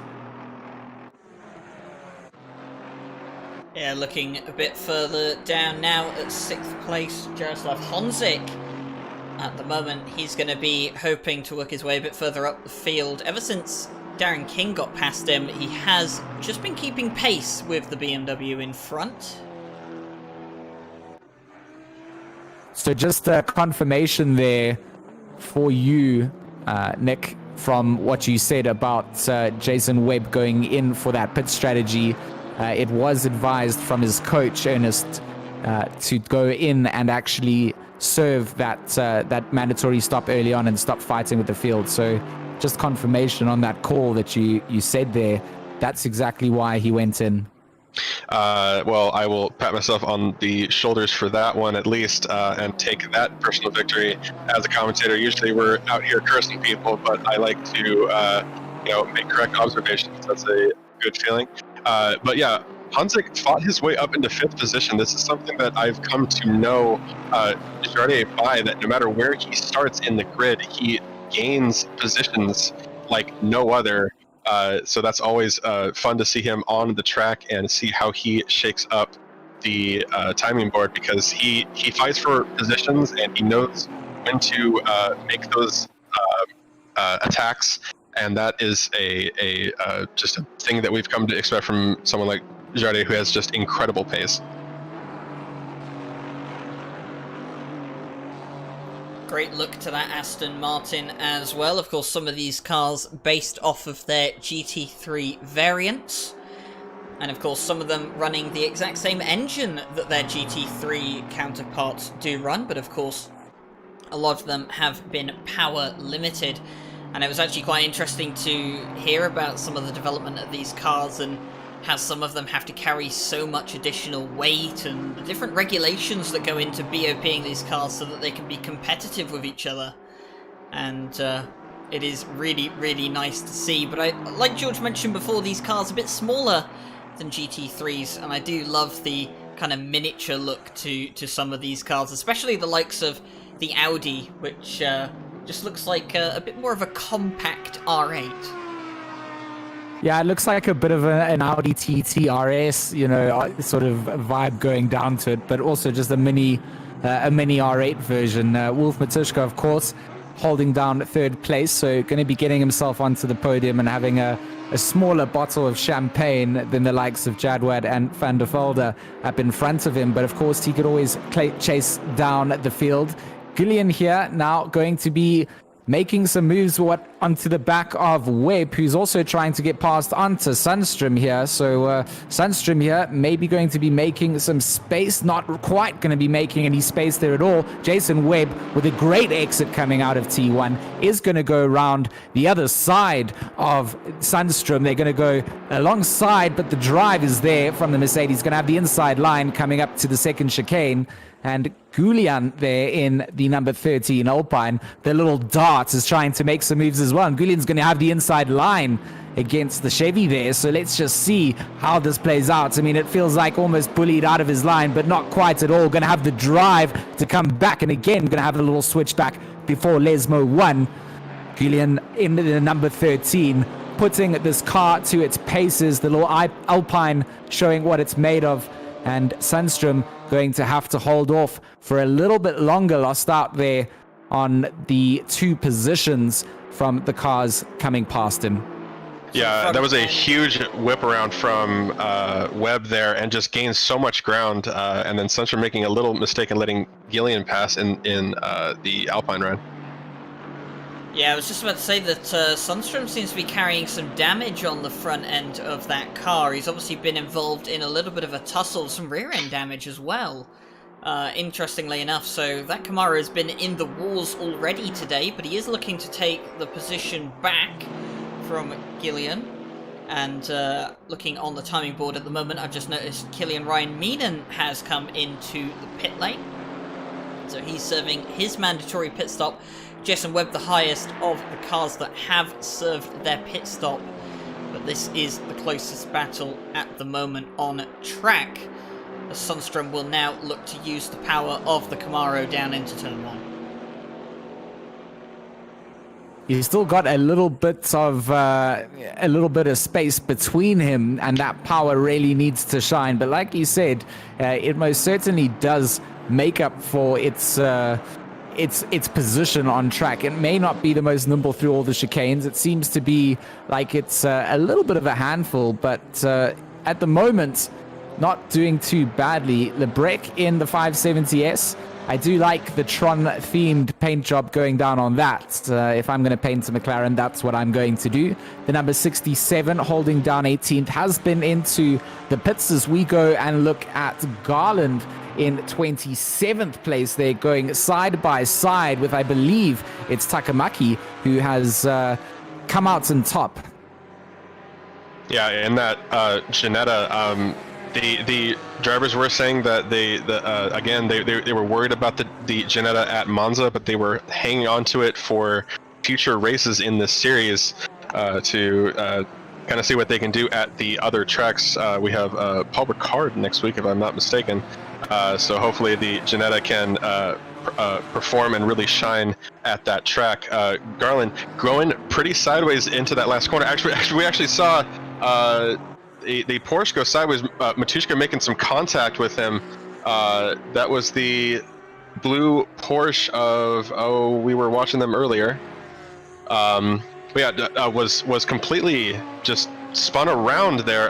Matuszka did have to work his way around. We're actually going to catch a replay of that coming out of turn 1, and that is going to be not much ground actually lost for Matuszka. Just was able to kind of sneak his way around that, but it's probably taken some pretty solid front end damage. So it'd be interesting to see how that shakes out. The 3 podium drivers currently trying to have plenty of breathing room, definitely, to hold onto their positions, but taking a hit like that with 20 minutes left in the race, could possibly cost Matuszka. But Darren King behind them has 10 seconds to make up, so hopefully that damage doesn't weigh Matuszka down too much. Yeah, definitely some front end damage on that car. You can see the bonnet moving ever so slightly now as the car moves around, and you can see the marks actually on the front of the car as well. Once the camera comes back around, you'll start to see some horrible white markings on the side and some black skids on there as well. So unfortunately, damage picked up for Wolf Matuszka, but it doesn't look to be hampering him too much. It still seems to be very much in control of that car. Yeah, I mean, Nick sort of described it as he managed to sneak by. I wanted to say that if that's how Nick plays sneak games, I don't want to play sneaking games with Nick, because that was a solid smash to the front end of the Audi. But of course, these GT4 cars run with less aero by default, right? So perhaps a damaged front end like that will have less effect on the way that the car handles than it would in like the GT3. So the cars can get a little bit more rubby. They can have some damage to them and not have too much time impacted on their lap times. Yeah, and really just holding on to those gaps they do have in the 3 podium positions. To my previous comment about him sneaking by, it's one of those classic commentators things. You catch it and it's like, oh, that didn't seem too bad, and you watch the replay and you're like, actually, that was pretty bad, and now I've made a terrible mistake. But as far as that goes, I don't think Matuszka should be too worried about losing that 3rd position. to King in 4th. He has plenty of time to play with, and not a whole lot of time left in this race. About little over 17 minutes left. So it'll be interesting to see how that shakes out. Currently, we are following Andreas Simon in the 162 BMW. Looks like he was just trying to grab some ground there, and jumping back over to Bushel in the 32 BMW. Currently in a bit of a tangle in a three-way here, looking for some ground. But look how tight these cars can hold onto these groupings, especially late in the race. Those little jumps over the curbs. Yes, the GT4 cars can take them, but they will cost them a lot of time. But the BMW is showing its raw power on the straightaway and is going to grab some distance, check the inside, and go and take that position. Side by side with the BMW and the Porsche, the Aston Martin behind of Matt Samuel, looking to take advantage of all of this, of course, in the 996 Aston Martin GT4. Michel goes ahead of Kopf, but now back into the slipstream goes the Porsche, down into turn 1. Is the Porsche going to have a go? Is he? No, he's not. He's going to tuck back in and follow Michel through. He's going to focus now on protecting his position from Samuel behind. And looking down the field, I mean, look at the names that are all the way down. 33rd place for Harry Conway and 35th for Jake Boswell. Actually, Harry Conway was just flung from the track. I didn't catch what caused that, but he is out in the sand right now, so that's going to cost him even more positions. Harry Conway getting pretty unlucky in this first race.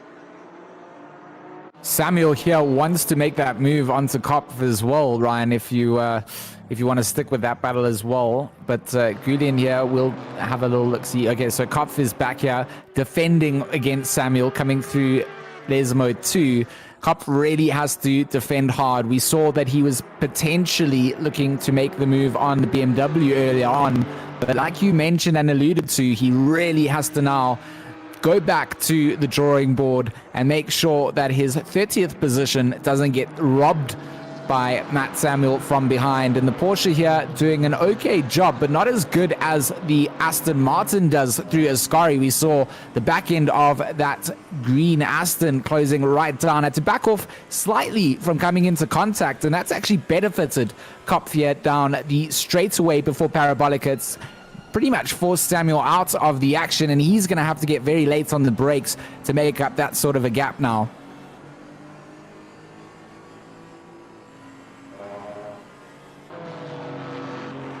Great sound from all of these cars as well. We've been on board with quite a few of them here today.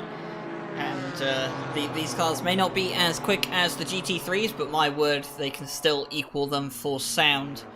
And as we come into the last 15 minutes of this race, it is still Tinko van der Velde that leads the way. And in fact, a lot of the top 10 still yet to pit. Bashir Jadwat has pitted, and he is now the highest running of those cars.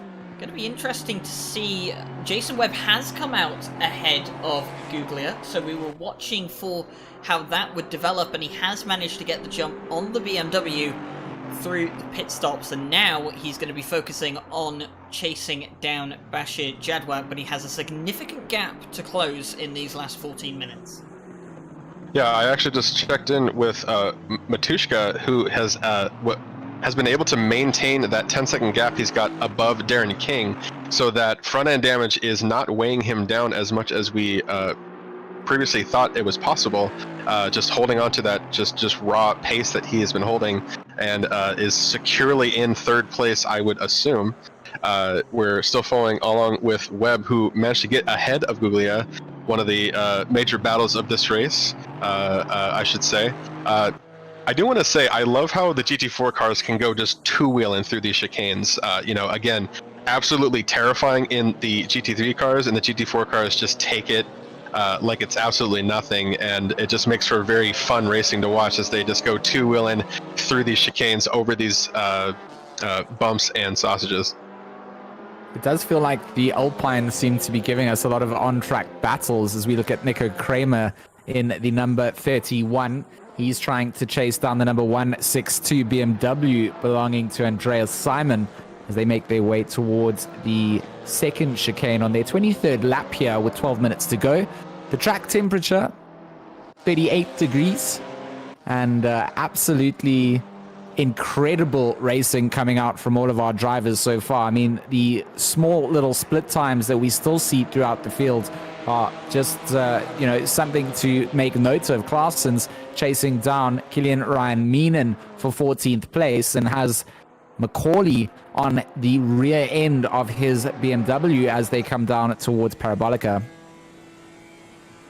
Yeah, again, hang on to that two-wheel racing coming through these corners. Claessen's trying to find a little bit of space from Killian, who has been holding on to 14th place. He's only lost a few positions from where he started, but seems to be holding on in a BMW versus BMW race down the main straight. Neither of them having that top-end advantage. So really, this is going to come down to who can get the slingshot out of any one of the turns on Monza. Jumping back, sorry, we're still on Claessen's checking in with this. The field has seemed to shake out pretty evenly. We are just kind of shaking out to last few pit stops. Looks like for split times, we're still actually waiting for our top three to be. I'm sorry, top three? Are we missing somebody? Matushka's in second place now. Oh, no, sorry. There was a pit stop that happened. Ha, my bad. So pit stops coming down the last 10 minutes, waiting to those last few minutes to take those pit stops. But I mean, Vandervelde really walking away with it. Yeah, he's not doing a bad job out in front. Tinker van der Velde took pole position in really fine form and has carried that pace all the way into the race. Just looking here now, we're watching Quade Claessen's, and you can see Macaulay in the Ginetta behind. The Ginetta doesn't have the pace on the straights. In fact, it's probably the slowest car. No, it is definitely the slowest car in a straight line. As it is one of the cars that has its top speed capped. I believe it's because the engine is just not powerful enough under that car. But, the Ginetta catches up so well in the corners against the BMW, but then of course it loses out immensely on the straights. Even with the slipstream, the Ginetta struggling to keep pace with the big BMWs up front. Yeah, you can see the two of them just kind of squeezing themselves more and more space between them as they make use of those straightaways. And Kilian Ryan Meenan and Quade Claessen's obviously heating up here. Claessen's is staying on the back end, trying to find a little chink in the armor of Kilian, and unfortunately hasn't managed to do so just yet. But Kilian Ryan Meenan going to go defensive. Claessen's on the outside. They're coming up to Lebrec, who of course is also for position in that 570S. So out on track, 13th, 14th, 15th, and 16th. All fighting it out with 10 minutes to go. Claessen's with a terrible exit out has allowed Macaulay to potentially get on by, but the brunt is coming out. The BMW holds off the little Ginetta as they come in to T2. Claessen's doesn't have to worry about the inside line, or does he? It'll look coming in from the Ginetta. He's trying to slide his way in there. He's actually taken Claessen's out, and a cheeky move coming out, and unfortunate there. Spins Claessen's around. He gets it back on track and can continue driving. Claessen's does incredibly well there to not put that car in the wall, get it spun around and back facing the correct direction as quick as possible.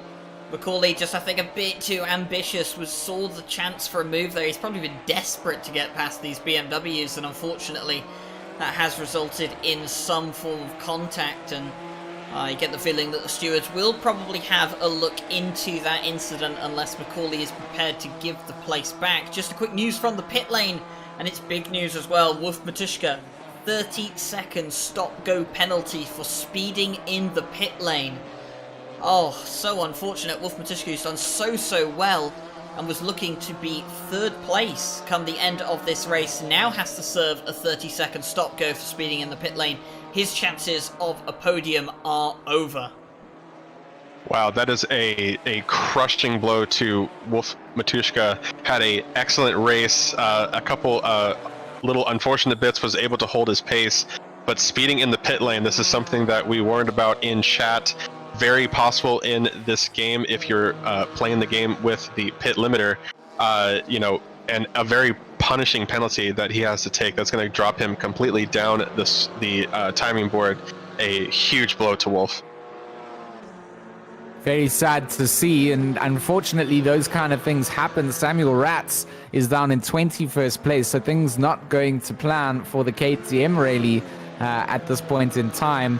7 minutes left to go. All the cars in front and behind have completed their pit stops, so for now Samuel Ratz is trying to just make up positions. As we go back and look at Lebrec, he's got Kilian Ryan Meenan on his back end, giving him that pressure that we saw sort of heating up earlier 2 laps ago as Claessens was involved in this, and it looked like Lebrec sort of struggling for pace into T1, and it does look like he is struggling a little bit more in the McLaren, going through laser mode 1 quite deep, laser mode 2 a lot of curb, but does manage to do so in the GT4s. Down the straight here, it's the McLaren versus the BMW. We're interesting to see just how they stack up against one another, but it does still look like that BMW does just have a lot on quite a few of these cars. You see him closing down. It's not enough before Ascari to get too close, and we'll have to see what he can do down the main straightaway now. It's all about the exit down. A good exit from the BMW,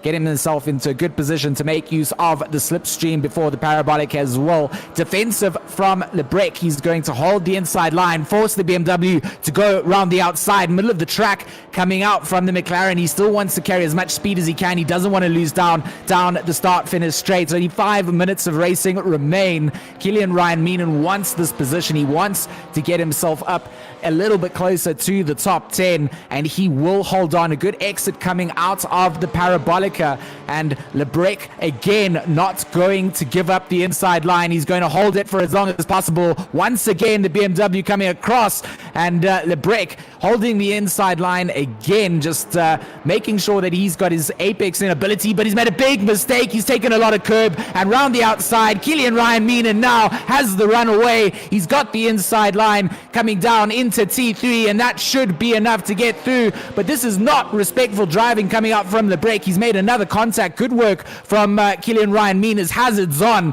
He's not happy with that at all, but a good bit of driving coming out from the BMW. Absolutely crushing mistake coming from Lebrec. That was a huge overtake, and Ryan Meenan, who is usually known for his defensive driving, goes on the offense because he has the BMW on Monza, and the BMW has shown that it can just play all the offense on this track and just fight for positions. That was a huge overtake, and Lebrec is not happy about it, kind of gripping on his last fingers, slipping the grip to lose that position to Ryan Meenan, who is now in 11th place and might not quite have the time to fight up into 10th, but that is going to be a solid finishing position for Ryan Meenan. Lebrec currently now behind Ryan Meenan. He's got Joe McCauley in behind him as well. Remember, McCauley under investigation for an incident with Quay Claessens. There could still be ramifications for the Ginetta, but of course Lebrec doesn't know that. He can't think about that right now. All he's thinking about is, I need to get back past this BMW if possible. But if not, he's got to focus on that Ginetta behind. Kilian Ryan Meenan will be 10th place once Gillian pits for his mandatory pit stop. So Ryan Meenan effectively putting himself into the top 10. He's had a bit of a difficult day today. Was all the way down in 17th earlier on in the race, but he is doing a solid job right now to get himself back up where he should be.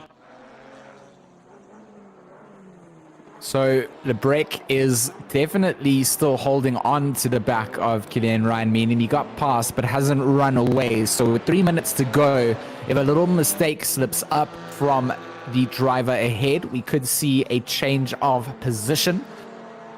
Nico Kramer in the number 31 holds down 20th place. He's got Samuel Ratz ahead of him in that KTM. So potentially another battle between the two of them coming up. It looks like Ratz has lost a little bit of time coming into the first sector, and for now, another Alpine, like we mentioned before, these little Alpines are definitely giving a show on the road. Yeah, they are small but mighty. Jumping back to... Lebrec and Macaulay are side by side through T2. Lebrec has sort of forced his way through with Macaulay coming through. Macaulay was alongside coming through. Yeah, just looks like a little bit of a touch there. Again, Macaulay probably not wanting to have another incident happen again. You know, he's still under observation for the previous one. The pit maneuver is not allowed in any of our splits here at RCI, so hopefully that is a pattern he can shake out. But yeah, it looks like we actually just got a 5-second penalty rolled in for Macaulay from our live stewards for that previous incident. So that is going to put him behind Lebrec, even if he does gain the position.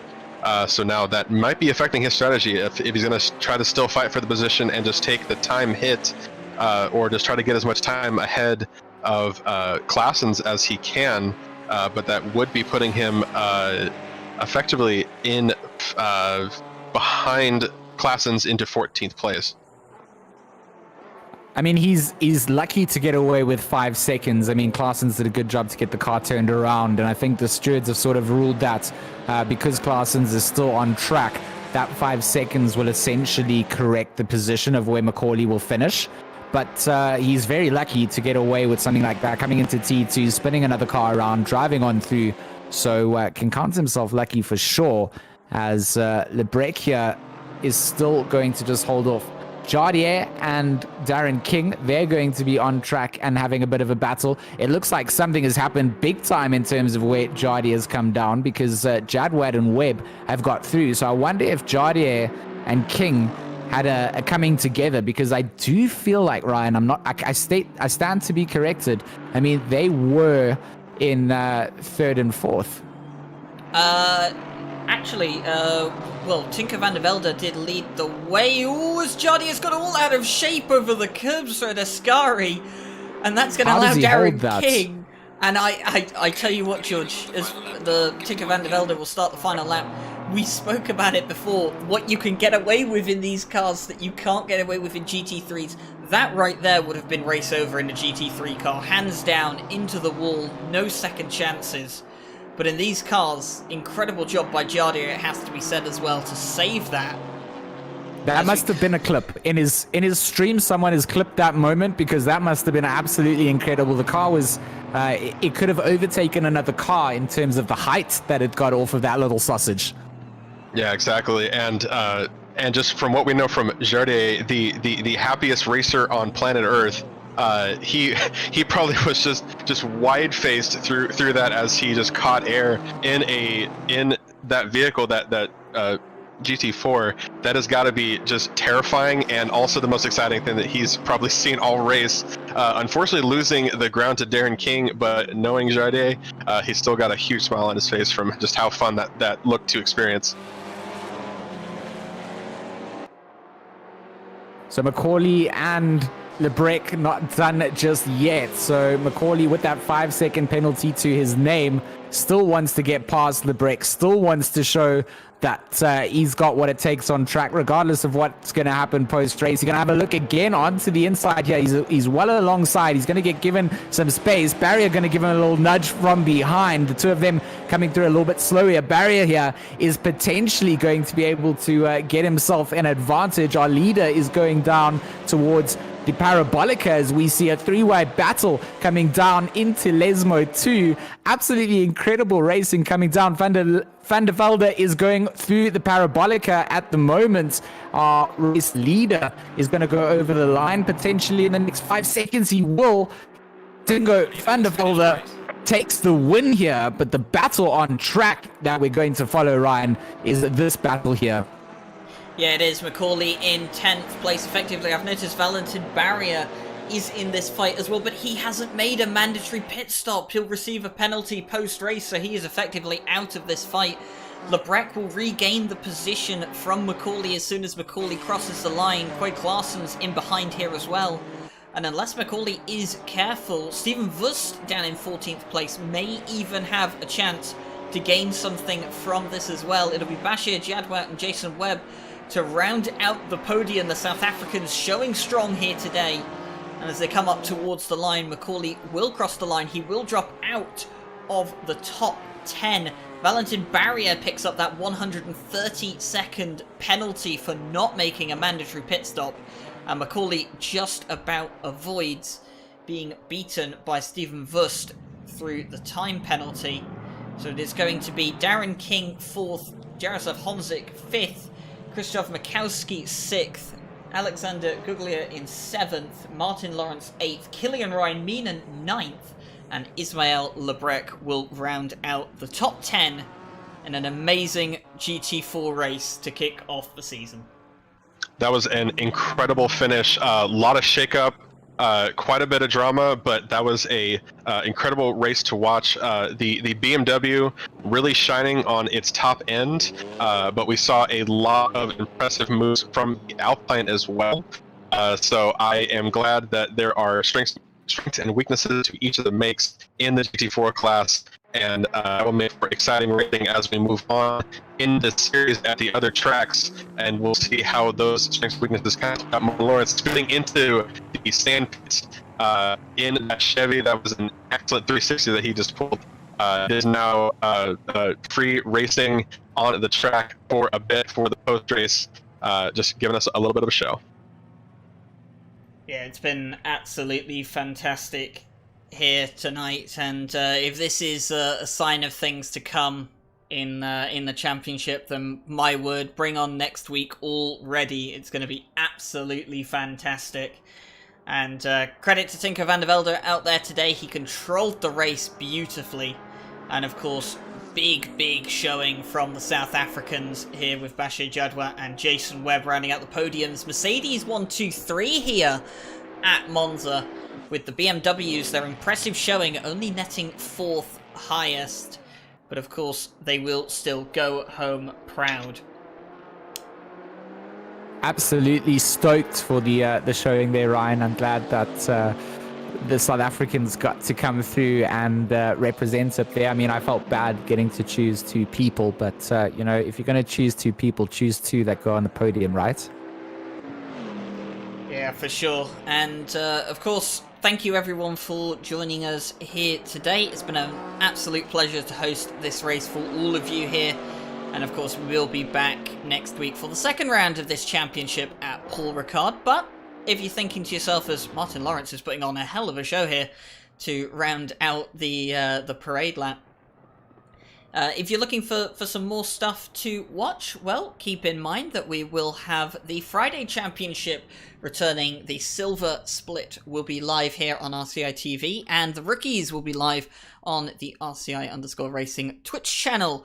We have our Multi-Class Championship starting on Thursdays very soon. Get yourself signed up, or at least stick around here on RCI TV for that. It's going to be absolutely incredible. GT3s and GT4s on the same track for 5 different circuits. It's going to be absolutely incredible. We also have the qualifying for our 6 hour of Barcelona coming up this weekend. So qualifying and Super Pole for the top 10. That's going to be incredibly exciting. And of course, the race on August 1st. So, my name has been Ryan Gill. I've been joined by George Smith and Nick Setnick here tonight. We thank you very much for joining us here, and we hope to see you back at RCI TV very soon. Enjoy the rest of your evening. When you feel it's hopeless, when you think that you lost, oh, I will take your hand and we'll rise up from the dust. Oh, here we go, let us heal and grow. You won't be alone, we're unstoppable. Don't be afraid to show what we're going for. This is what we know. Here we come back to life, we're still breathing. Standing up, everybody's gonna see it. Oh, all you need to know is that we're holding on. Even if we fall, we will rise up and we follow the path that we believe in. No, we're not gonna stop until we reach it. Oh, all you need to know is that we're holding on. We rise up from the dust and claim our throat.